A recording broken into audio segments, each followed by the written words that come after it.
성도 여러분 안녕하세요. 오늘도 영혼의 양식인 하나님의 말씀을 함께 묵상해 보겠습니다. 오늘 말씀은 신명기 16장부터 18장까지의 말씀인데 모세오경을 읽다 보면 이해하기도 어렵고 똑같은 이야기를 되풀이하는 것 같아서 솔직히 읽는 것이 부담스러울 때가 있습니다.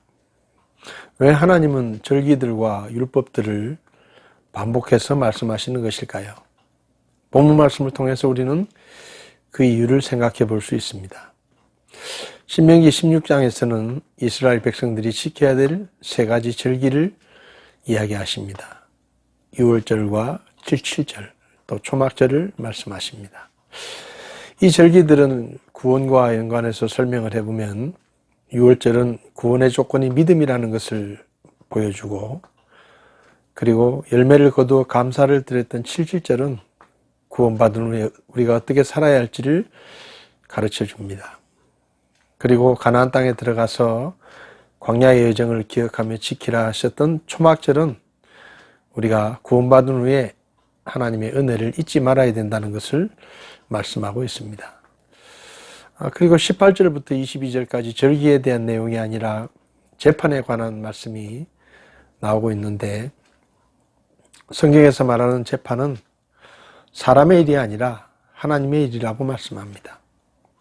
재판이 하나님의 일이기 때문에 사람의 사사로운 감정이나 뇌물 같은 것들이 관여되어서는 안 된다고 성경은 말씀합니다. 신명기 17장, 18장을 보면 왕과 또 제사장과 대언자, 이 세 가지 직분에 대한 말씀들이 나옵니다.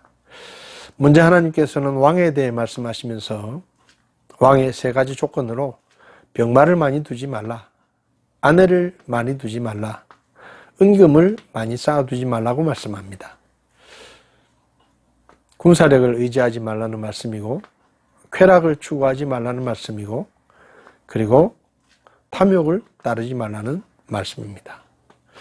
왕은 하나님의 말씀을 옆에 두고 오직 하나님만을 의지하면서 정치를 해야 된다는 것이 왕의 자리입니다. 다음은 제사장인데, 그들은 분깃이나 기업이 없고 오직 하나님께 드려진 제물로 생활하는 사람들입니다. 그래서 그들도 마찬가지로 하나님 안에서 하나님만 의지하고 그분만을 섬기며 살아야 한다고 말씀합니다. 마지막으로 대언자인데, 대언자들은 하나님의 뜻을 이스라엘 백성들에게 대변했던 사람들로, 그들은 때로 왕 곁에서 조언을 하기도 했고 때로는 왕에게 경고하다가 목숨을 잃은 적도 있었습니다. 왕과 제사장, 대언자, 이 세 가지 직분은 모두 예수님을 그림자처럼 보여주는 인물들입니다. 율법의 말씀들은 이스라엘 백성들의 거룩함을 위해서도 말씀하신 것이지만, 그 가르침 속에는 장차 오실 메시아이신 예수님에 대한 말씀들이, 비밀들이 숨어 있습니다. 우리가 구약의 율법을 묵상해야 하는 이유는 율법이 예수님에 대해서 알려주기 때문입니다. 오늘 우리는 율법을 묵상했습니다.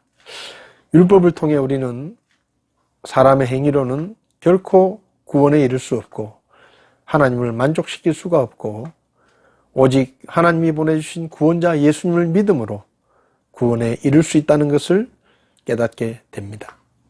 사도행전 4장 12절에서는 예수님 외에는 사람을 구원할 만한 다른 이름을 주신 적이 없다고 분명히 말씀하고 있습니다.